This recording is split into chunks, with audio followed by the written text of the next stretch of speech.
All right, guys, welcome back to the Agent Investor Podcast, the only podcast out there that helps agents get off the real estate roller coaster.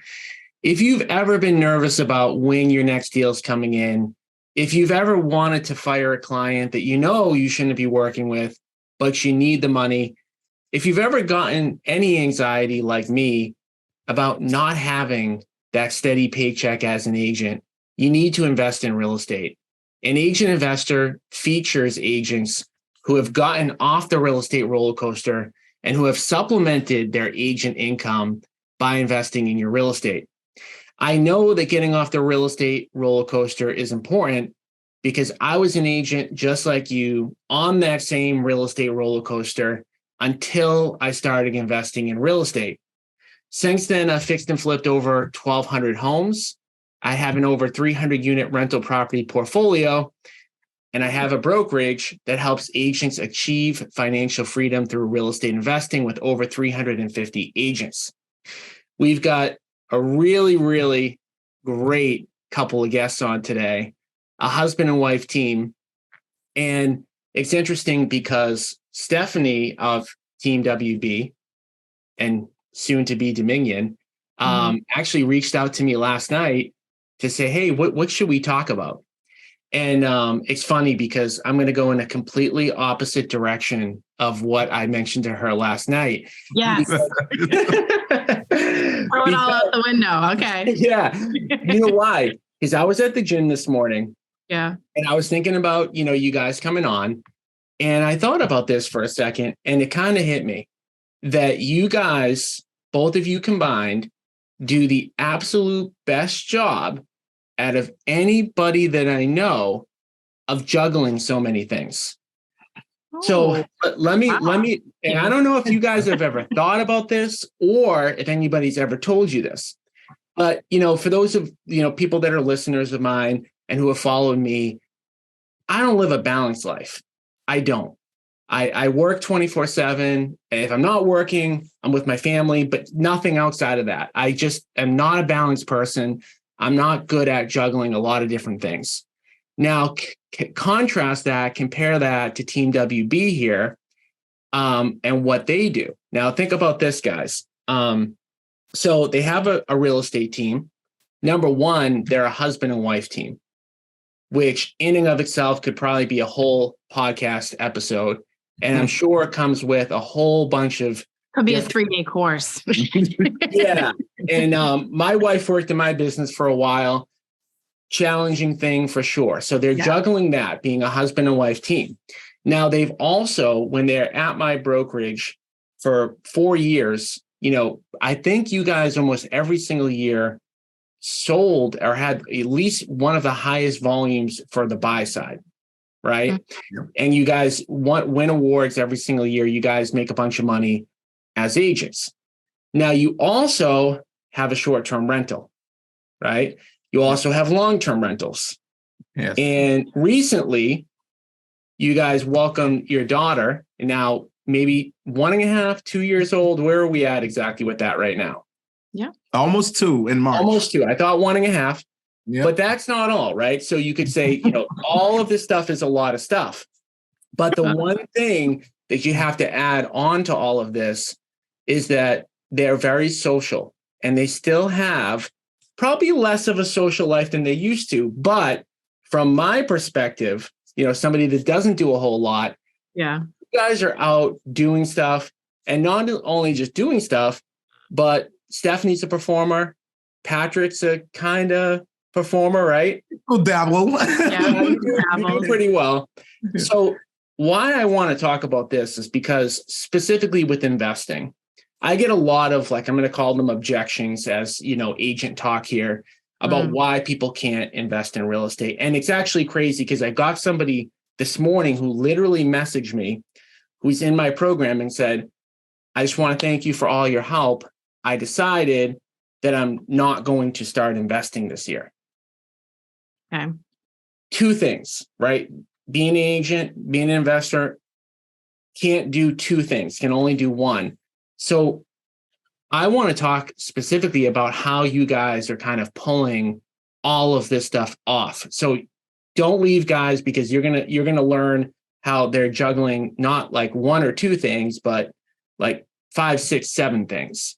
Yeah. But before we jump into it, because I always like to, talk about your origin story, how you guys started, like, why did you get into real estate to begin with? Why did you decide to become agents? How did that all kind of begin? All right. So the year, I guess, was 2011, and we were a young couple renting an apartment, loft apartment in downtown Haverhill, close to all the bars, living it up, freaking like just loving life. I had my band. I've had my band going for like 12 years. So we were just doing that every weekend.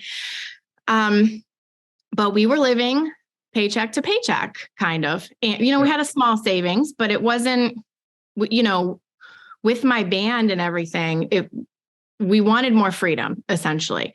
And so we started kind of making some decisions and looking around. We were both in the healthcare field at the time. I was a nurse. He was a mental health counselor. We read Rich Dad, Poor Dad. And I know that is the beginning of everyone's story almost. I know that was the beginning of your story. That was a huge book for you. Mm-hmm. And I did have a history of a little bit in real estate. I did loans with my dad. He owned a mortgage company between the ages of like 18 and 21. And I did help him out with some of his rental properties too. So I just had a little exposure to it, but nothing crazy. Patrick hadn't been in real estate before. He was in the Marines. So that was all before we met. So we bought, our rent got raised, and we decided to buy a really ugly 2-family. And the amount, he was so upset about it. I was like, I want this one. It's in a good neighborhood. And he was like, this is the ugliest thing I've ever seen. So it's a little prelude into how challenging it can be to work with this. Oh man. Yeah. And I'll chime in because the thing is, since I'm a veteran, and at that time buying the first home, I qualified for the VA loan. So this house was was not going to pass VA standards. That's how ugly this thing was. Oh yeah. Just for context, it was. We were nervous. It needed everything just about. So it was a miracle we got past a VA and VA standards and appraisal. But go ahead. So I feel like people, when they look at our story, they're like, oh, we bought that for really cheap because that was back then. Yes, we bought that for $210,000. I think it was $210,000 in maybe 2012. Mm-hmm.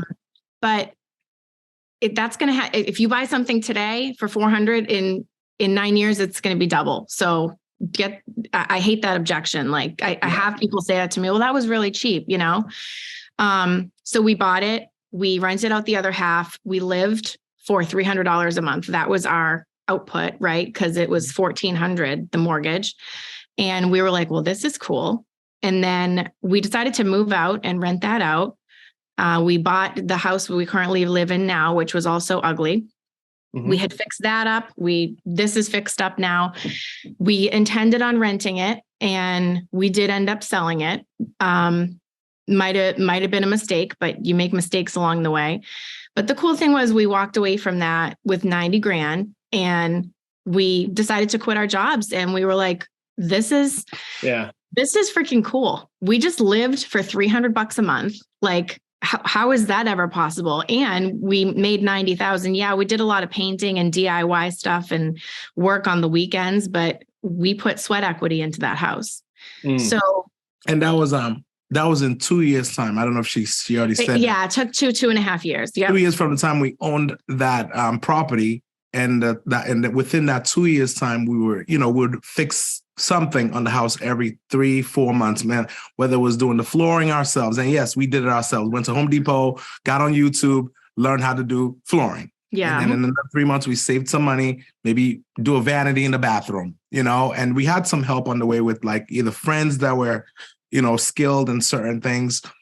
plumbers and, painters and all. We did the majority of the painting. So, miserable in the winter. We were out there with paintbrushes and put in the sweat equity. But put in some work, and the house. And within, we learned so much about like ourselves and how much we can really like withstand and we were like, we were working. So we're working in our jobs, but also coming home and working on our house, We did kind of realize that we could be a good team. That's right. Yeah, there we go. All right. That's right. I think that was it. Basically, I say, just do what she tells me to do, and then we'll be fine. Well, listen, you already said she forced you to buy a house you didn't want to buy. Every single house that I bought is a house I didn't want to buy. Yes. Yeah, every house I've ever bought is not a house I wanted. No. Yeah, but it's a house I love now. Yeah. So we kind of were a little bit like investors first, and then we got licensed. So then we got licensed. It took us a while to become a team. We were individual agents at first.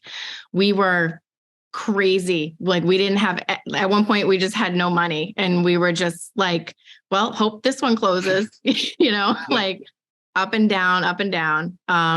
We were with Keller Williams at first, and then we joined Cameron, which, we're forever grateful for you because you helped us to give that little confidence to not be afraid, to just don't be afraid of it. You're an agent, you don't have a 401k, you got to buy real estate. And I believe in that. And that's what we did.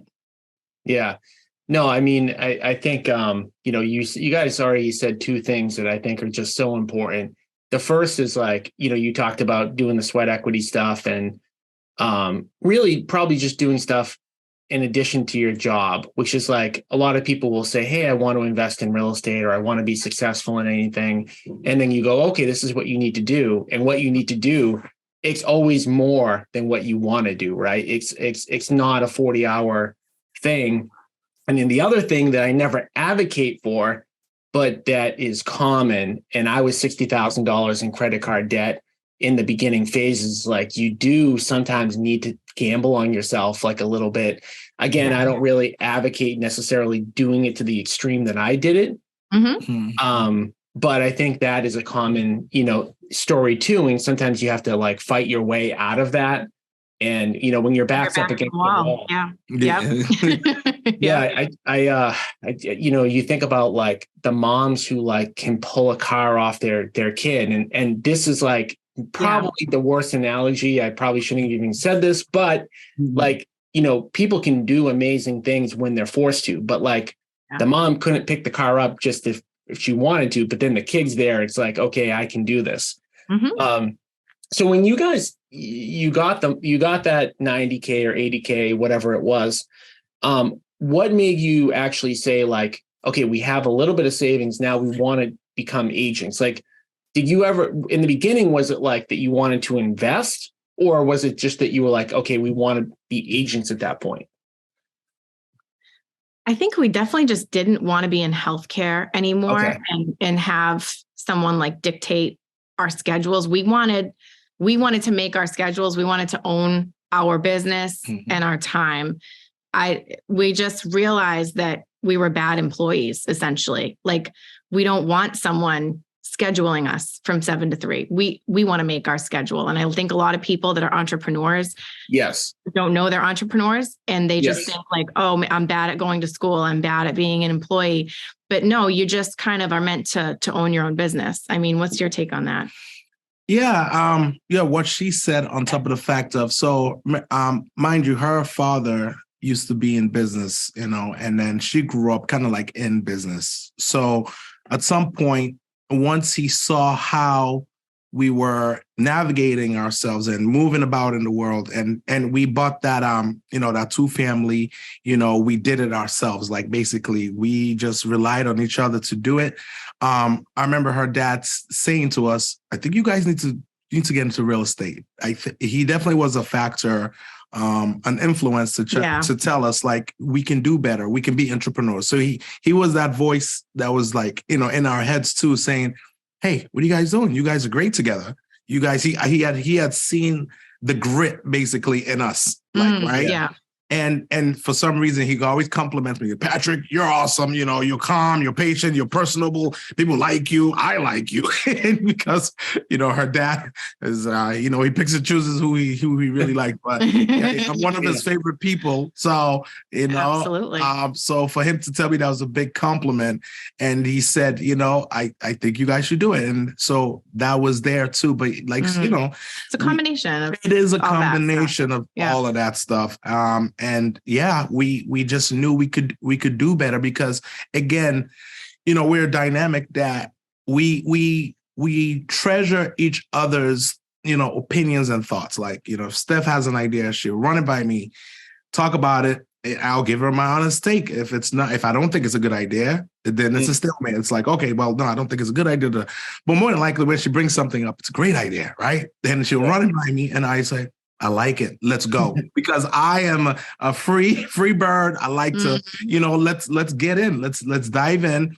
And failure, the more I grow, the more I've learned to embrace failure, right? Like basically with failure, you can just pick yourself back as long as you don't stay down, man. If you know, just pick yourself up and keep going. And again, military mindset comes in with that, where I'm like, there's no quitting me. There's no giving up. Like, so if I do something and it's worthwhile and I fail, I gotta keep trying and I'm gonna keep trying. And there's very many examples of very successful, great human beings that have walked the planet, that even the light bulb, who did that, right? He did about 100 times before he invented the light bulb.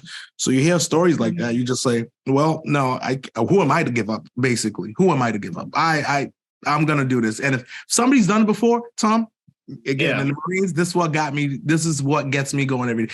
If somebody's accomplished something, I can do the same. They bleed just as I do. They hurt just as I do. They get tired just as I. We all have the same hours of the day to accomplish something. So if one person can accomplish something, climb a mountain, dive the depths of the earth, I believe, Patrick, mentally, I can do the same thing if I choose to do it. Yeah, I mean, that's like the 4-minute mile story where nobody could run the 4-minute mile. Then as soon as somebody ran it, a bunch of people could run it, that part amazes me. It's crazy. So you guys got off to a pretty quick start.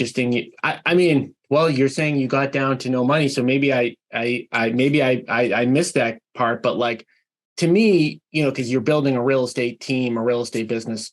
To me, it seemed like you guys got off to a quick start, and everybody else would probably say the same. What would you say was what got you to be successful as agents fairly quickly? Coaching. Definitely real estate coaching. Yep. Yeah. We're big advocates for that.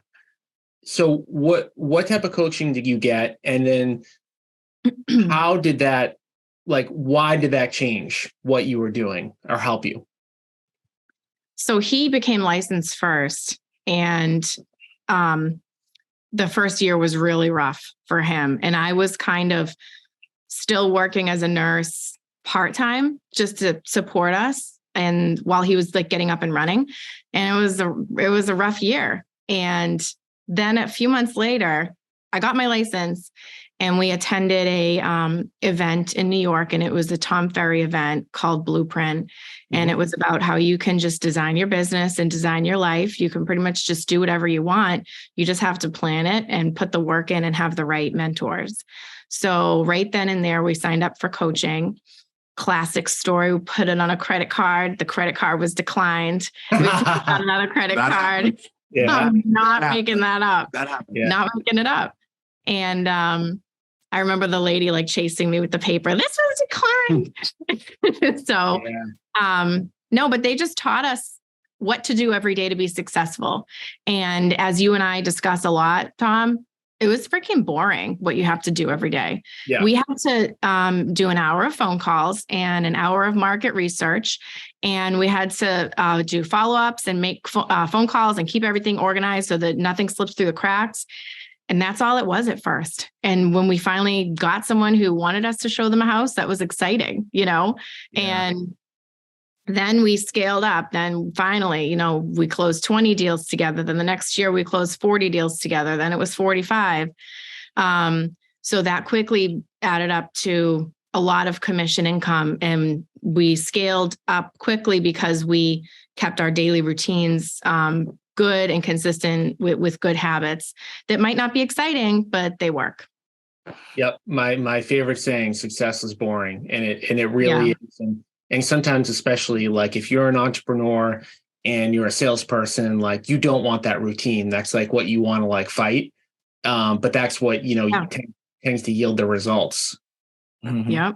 Mm-hmm. So to go back to the question of what helped us kind of like, step it up or, start to improve in the business. For me, the first year, like Stefanie was saying, was I was affiliated with the wrong office / brokerage, right? Mm-hmm. So I didn't get the support I really needed. Okay. Mm-hmm. I didn't get the knowledge. I didn't get, basically I was just like doing my own thing in that first year and just going on the MLS and just like looking at properties, if I were to explain that.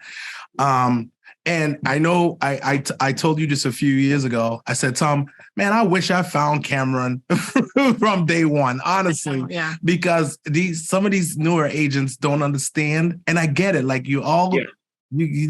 people end up figuring it out, how this whole real estate world works and what's a good fit for them and what's not.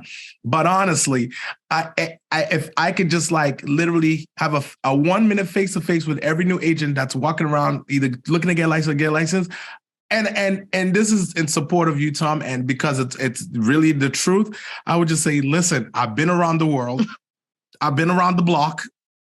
Go see Tom. Okay, because honestly, the tools, the resources, the trainings, it's actually overwhelming. When I go into the Cameron coaching page and all this stuff, there's so much material. Like any agent should and will be successful. And I'm not just saying that.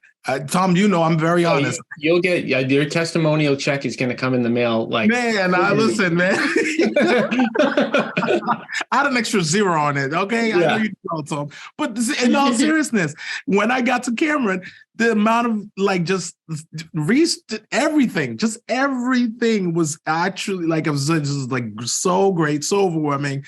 And again, thank you, man, because you've helped us grow. And I talk about you all the time in a good way. And to friends, peers, I go to a lot of a few real estate workshops around here, like the meetups and things like that.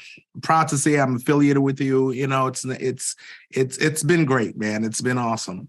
Well, I think it goes back to the coaching part, where you guys paid for coaching. I look at the brokerage as a coaching model, right? And of course, like we do the best we can. We're not perfect by any stretch of the imagination, but at the end of the day, there are a lot of brokerages that are set up to not necessarily do that for whatever reason.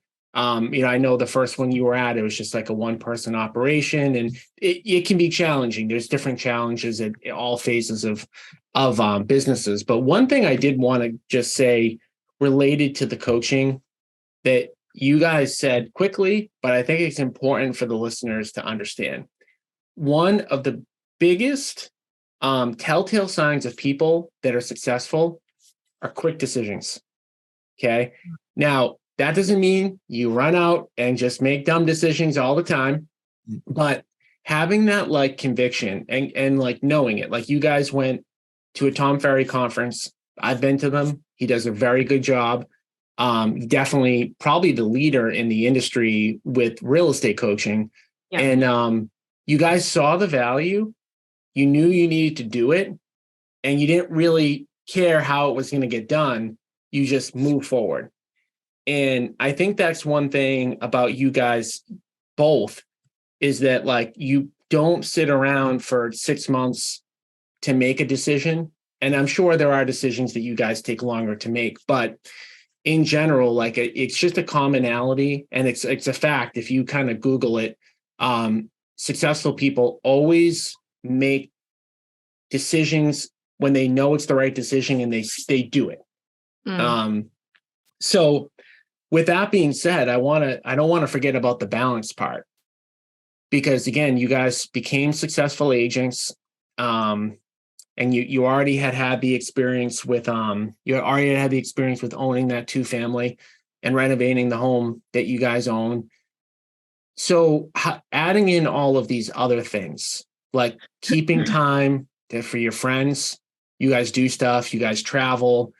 Stefanie performs, Patrick, you get on stage sometimes. You guys own short-term rentals, you own long-term rentals. You closed on the one in New Hampshire, right? Yes. I think you showed me the keys, right? Mm-hmm. And that was like, what is that? Like 11 units, 10 units? I forget. That was an 8-unit building, but we have another 3-unit way up north in almost by Canada. Hey everyone, this is Tom Caffarella. I want to quickly interrupt the podcast to, number one, thank all of my loyal listeners of the Agent Investor podcast and tell you guys really quickly about an exciting event we have coming up. It's a 2-day event. It's called the Passive Income Real Estate Investor Event that you can find out more details at passiveincomeevent.com. We're going to be doing a 2-day training session teaching all of the agents and all of the investors at the event on how to achieve financial freedom through real estate. If you're like me and your goal is to not work 80, 100 hours a week grinding, selling real estate, flipping homes, definitely check out this event. We're going to teach you how to build a passive income portfolio so that you can retire, so that you can work when you want, how you want, and ultimately achieve financial freedom. So again, go to passiveincomeevent.com for more details, and we look forward to seeing you at the upcoming event. Correct me if I'm wrong. You mentioned, Patrick, like you guys have made mistakes. Everybody does. It's part of the process. But with all of those things, the short-term rentals, the long-term rentals, the team, the business, the working together, the flip that you guys did with us, those were all successful in terms of profitability, right? Yes. So far, yep. So far. Haven't lost money on a deal yet. The ones he mentioned, yes, everything just about we've done, it has been successful. Well, I mean, let me ask you this. Are there any investing related things that you guys have lost money on? No. Okay. No. I wasn't sure of the answer. I thought I knew the answer was no. And I've lost money on deals, so I don't want to sit here and say I haven't. Well, does crypto count? Oh man, don't even, you know my take on Bitcoining. I love you guys. I love you guys. And I have to say, I don't wish that people lose money on crypto. But I hate crypto. Let's not get you going, Tom. I did that on purpose. Do you want to talk about Chat GPT? Oh my God. Yeah. another thing. No, you know what it is? I know we're going down a little bit of a rabbit hole. Yeah. Anything in my whole life, right? I turned 40 in July. Like we're all kind of in the same rough age group. And like, am I wrong in saying this? Every time something gets so overhyped, like it never pans out. Like I feel like maybe I'm wrong, but I feel like every time like the crowd just goes so hard at something, I don't know if it's like a personality thing where I just hate to see people like closing their eyes and running towards something. Yeah. It's like inherent in me. Like it's like when the 10th person tells me you have to do X, I know in my like soul that it's bad. That's the entrepreneur in you. Yes. That's the entrepreneur in you is your desire to break off from the crowd and not. I want to run. Whatever I just doing. want to go so fast away from it. It's like, I don't know. I don't know what it is. And then I see it. And it's not like I want any of those things to fail. It's just like, when you see like somebody like post a meme and then like you see it reposted like 1,000 times. It's like the same thing where it's just like, how can you keep like, don't you want some originality in your life? Yes. That becomes not funny anymore, for sure. Right. Yeah. It's just like, the recent one is the post about the eggs, and it'll be like, buy this house and it comes with 12 eggs. Yeah. I can't tell you how many times I've seen that. And like the first time I saw it, I didn't think it was that funny, but fine. I saw it once. Yeah. And it is now up to at least 500 viewings for me. So I'm sure anybody who's on this and listening that's posted that egg thing is probably never going to listen to me again. It is what it is. But back to you guys, like the balance thing. So like you guys have done well, on all of this stuff. You have a very young child. You guys are the sole, I know you get a little bit of help, but not mainly.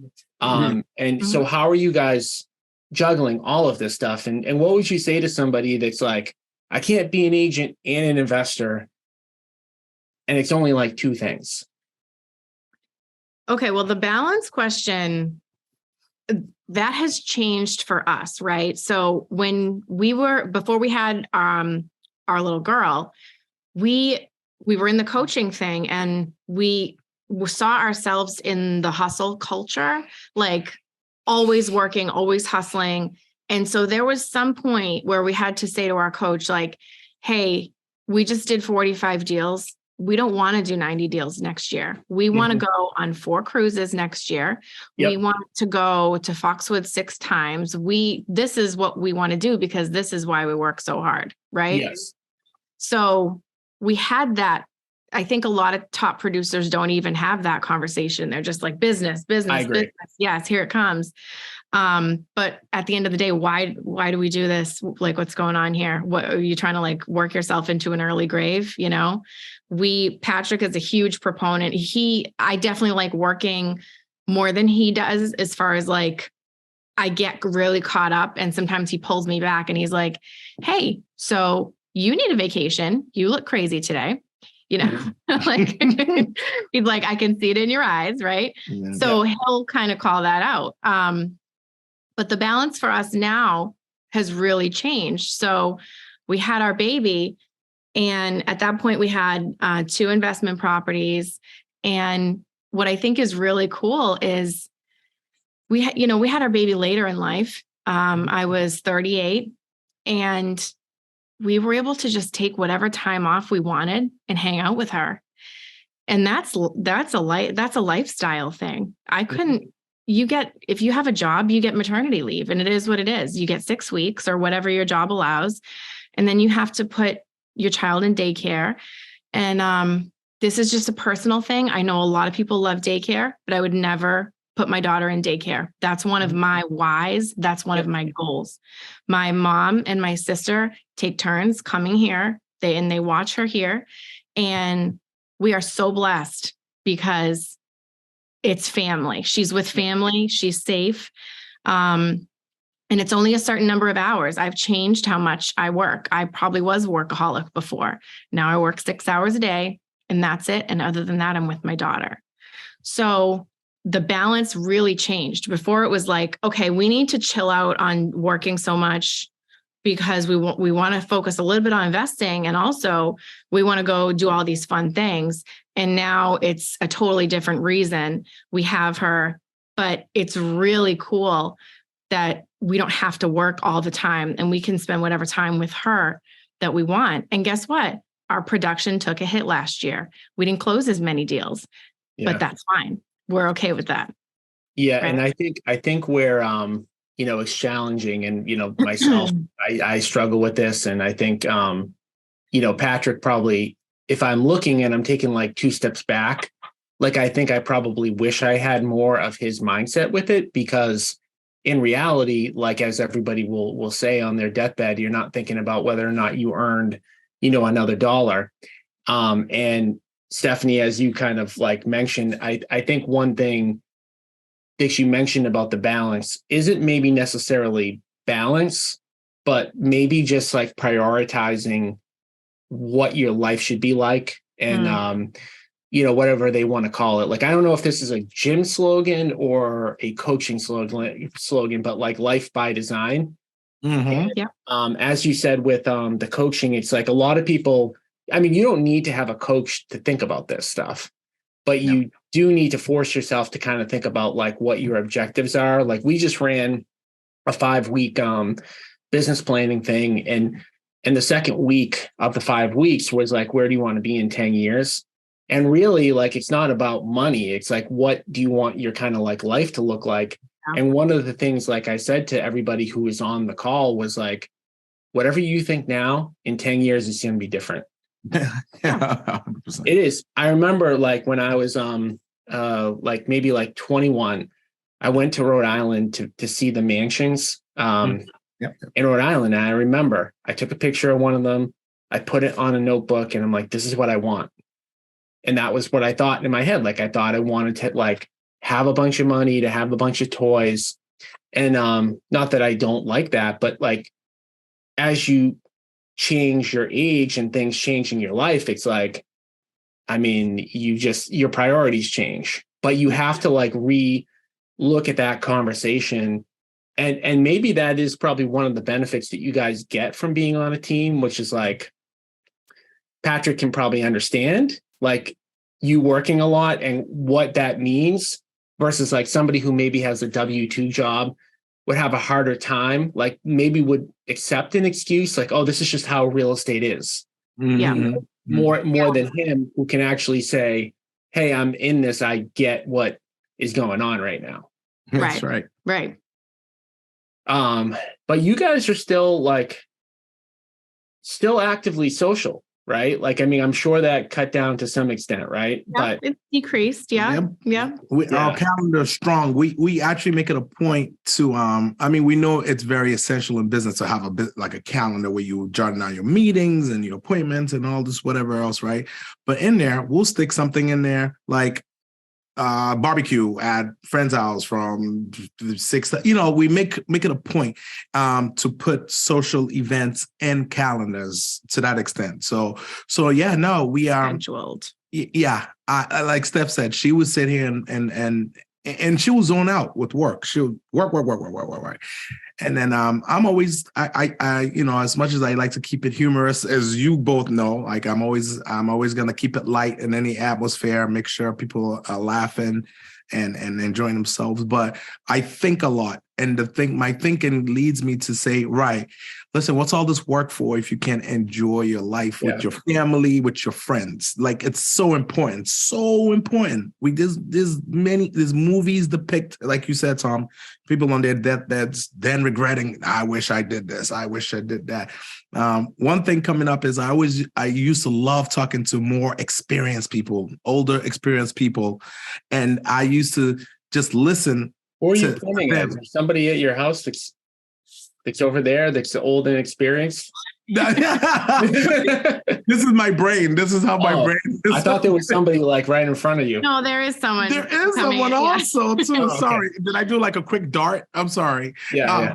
But so yeah, no, I used to just heed advice and listen to stories of older folks that maybe were at their end, at almost the end. I don't want to say anything like, too morbid here at the end.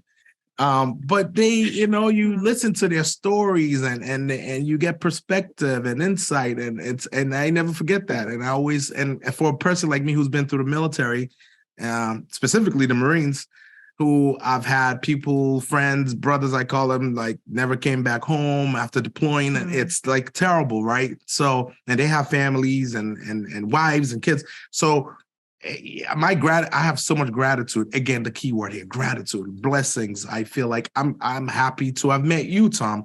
I'm happy to have met certain people in my life to help me come along. And I'll do anything to help another friend or person come up if I can help it, right? Because again, I feel blessed. I have things that I want. I can design my life. So again, I will always be that voice to say, I'll tell you, Tom, you need a vacation. Like if I see you and I know you're drained and I'll look in your eyes, I'll say, Tom, maybe take some time off, buddy. Like, me, that's just who I am. Yeah. I pick up on people's energy, and if I'm around and somebody's feeling a certain way. I gotta tell a funny story. So literally the other day I'm at the grocery store, kids bagging groceries. This is just Patrick thing to do. And I said to the kid, hey, how you doing? And he goes, what? I go, how are you doing? He goes, good. I goes, how's school? Because I could tell he was in school and things. He goes, great. How's your family? Now he goes, hey man, thank you. He goes, nobody ever asked me this. Nobody ever checks on me. You see that, but those are the things that I do. You know what? That's the sad part about New England. That's like one of the things. I mean, I'm sure this happens all over the country, but it's definitely more exaggerated in New England, where it's just like, we won't take even that second, you know? That's right. No. And maybe that's part of me growing up in different places of the world, you know, Africa, here in the States and the South. People are so much, you know, I always say people are friendly in the South for some reason. Like people say hi to each other, smile, maybe because the weather's better down there and we are up here in New England, we're cold and we just want to get on with our lives and get from point A to point B. But yeah, no, it's like, you know, the human thing to do. We are all humans, you know, at the end of the day, and we just have to be mindful and help each other, man. That's what this is. I don't know. So, you know, another thing that before we wrap, that I just want to point out that, you know, you guys have, you know, illustrated on this call, and, you know, I just know about you guys is that you're growth, you know, oriented. And that's just another thing that, you know, as your, you know, priorities change and whatever, you guys are always looking, you know, to grow. And, you know, part of the coaching thing that you hit on is like, and I know you guys have had multiple coaches, and that's the way it should be. You know, you meet somebody, you get all the information you can, you move on and continue the growth part. But I notice it again, it's just like another characteristic in people that have had success and continue to be successful. So, you know, last question before we wrap is just a simple one, which is like, what would you say, you know, to an agent that isn't making investing a priority? They kind of know that maybe they should, but they keep putting it off. Okay, so let me go first, right? So, I mean, no, again, and Steph will say this at some point that, you know, we don't have 401ks working in this field, in this business, right? So, you know, it's easy to do this business, make a ton of money. And yes, you could buy all the toys you could buy, go all the vacations you want to do and everything. But it's like, you have to obviously think ahead, think that 10, 20, even 30 years from now, for the people that are younger and can see themselves doing this for a long time, just positioning yourself, because I love me a good passive income. I think the three of us in here would love to know, like, you know, you get an X amount of passive income to support your habits, your family, your living expense, everything paid for, right? And the way that you're going to attain that is by setting those goals to attain X amount of real estate property. I mean, there's so many, right? Like you said, we're in the long term, we're in short term. You can do flips. There's so many avenues and ways and things to go about acquiring a portfolio, a diverse portfolio, where, again, as long as you're working in the business, you're going to be exposed. As long as you're affiliating and, you know, surrounding yourself with the right people. And for us, it'll be people like Tom. And there's, like, you know, a few other people that we rub elbows with or have conversations with that, you know, that help us to open up our minds so we can, you know, reach our goals of whatever we're trying to accomplish, buying more short-term rentals, more multifamily units. Flips can fall in our laps, and I'll call Tom. Hey, Tom, listen, there's this deal. Let's partner up, and we can do it together. Right? You know, get the money up and do it together. Again, the play is for a new agent. Just think that way. Just think like you want to set yourself up, and because, again, our goal here is not to do this forever. I don't want to be that 70, 80-year-old agent still showing houses, because that's not me. I know people that enjoy that. Good for them. Some people want to do this till they're, you know, old and gray and keeps them relevant and busy. But that's not us. We want to do these things. We want to work very hard, do what we need to do, and so we can sit back and just kind of enjoy our life with our family and our friends. Again, back to that. So just full circle. That's my take. For me, I would say you have to shift your mindset. Just like anything, it all goes back to mindset. I have made hundreds of thousands of dollars just by changing my mindset, just by going on a listing appointment and recognizing this woman doesn't have the money, to do her roof and to do the things that it would take to list this property. Maybe I'll get it under contract and maybe I'll wholesale it, or maybe I'll partner with someone and flip it. Like Tom, we've done that twice with you now. And that mindset shift, you go from making your 6% on a listing to making, $100,000, $150,000. Like, change your mindset. That's what I would say. Yeah. Well, I want to thank you guys, obviously, for jumping on. A lot of valuable insight. Obviously, you guys are a great success story. Not just for yourselves, but you've worked with me, so I appreciate all the stuff. Like I said, Patrick, we had agreed to 2 testimonials, 2 quick things. You did 3, so you're going to get that 1.5 times check in the mail. That'll be there soon. Thanks, buddy. No, I appreciate you guys coming on and taking the time. And guys, we'll be back again next week with another episode of the Agent Investor Podcast. One thing I do want to mention before we jump off is if you guys are listening to this podcast and you're getting value out of it, make sure you join our Facebook group. It's completely free. We offer free training every single week in the group, and we've got over 10,000 agents in the group. You can join the free group by going to www.agentinvestor.com. And we'll see you guys again next week. Thanks for having us, Tom. Thanks, Tom. Thank you very much.